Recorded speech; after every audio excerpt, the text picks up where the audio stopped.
사랑하는 여러분, 하나님께서 오늘도 우리 모두에게 새로운 날, 새로운 호흡을 허락해 주셨습니다. 이 하루를 살아가면서 오늘도 성탄절을 향해서 한 걸음 더 나아가는 귀한 복을 누리는 우리 모두가 되기를 간절히 바랍니다. 오늘 여러분에게 전하고 싶은 하나님의 말씀, 구약성경 민수기 21장 9절 말씀입니다. 모세가 놋뱀을 만들어 장대 위에 다니 뱀에게 물린 자가 놋뱀을 쳐다본 즉 모두 살더라 기록하고 있습니다. 민수기가 어떤 말씀입니까? 출애굽한 이스라엘 백성들이 광야 40년 동안 살았던 그 삶의 흔적들을 기록한 하나님의 말씀입니다. 오늘 말씀은 어떤 말씀이냐? 이스라엘 백성들 참 자주 하나님 앞에 원망하고 불평했던 사람들이라는 거 아시죠? 하나님의 기적, 홍해의 기적을 경험하고 만나를 매일같이 먹고 반석을 져서 물을 먹게 하시고 해도 이 모든 일을 경험하면서도 이스라엘 백성들은 수시로 원망하고 수시로 불평했습니다.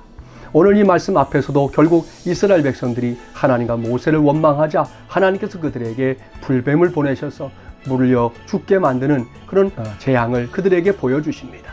그때 모세가 하나님께 구하게 되지요. 그럴 때 하나님께서 주신 처방전이 무엇입니까? 모세로 하여금 놋뱀을 만들어서 장대 위에 달라 하셨습니다. 그리고 뱀에 물린 자들이라 할지라도 그 놋뱀을 쳐다보면 살게 될 것이다 말씀했는데요. 이 말씀대로 모세가 장대 위에 놋뱀을 만들어 높이 세우니 그것을 본 사람들마다 살아나게 되었다 하는 기록입니다.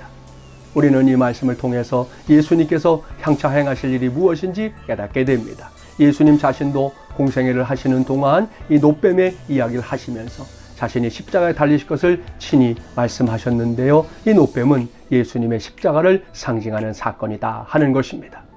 인류가 하나님께 원망하고 하나님을 멀리하고 하나님의 뜻을 거스릴 때 하나님은 그들의 죄로 인해 마땅히 그들을 처벌하셔야 했지만 그러나 예수님을 이 땅에 보내셔서 그로 하여금 우리 인류의 모든 죄를 짊어지게 하시고 십자가에 달려 죽게 하신 다음에는 그 십자가를 바라보는 사람들마다 살게 하시는 구원하시는 역사를 보여주신 것입니다.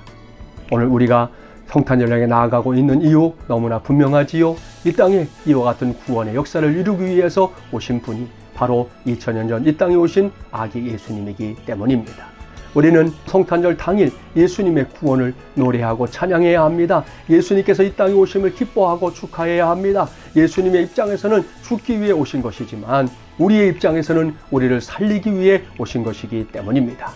이와 같은 사실을 기억하시고 돌아오는 성탄절 그저 그렇게 무의미하게 혹은 그저 휴일 중에 한 날로 그렇게 보내면 안 됩니다.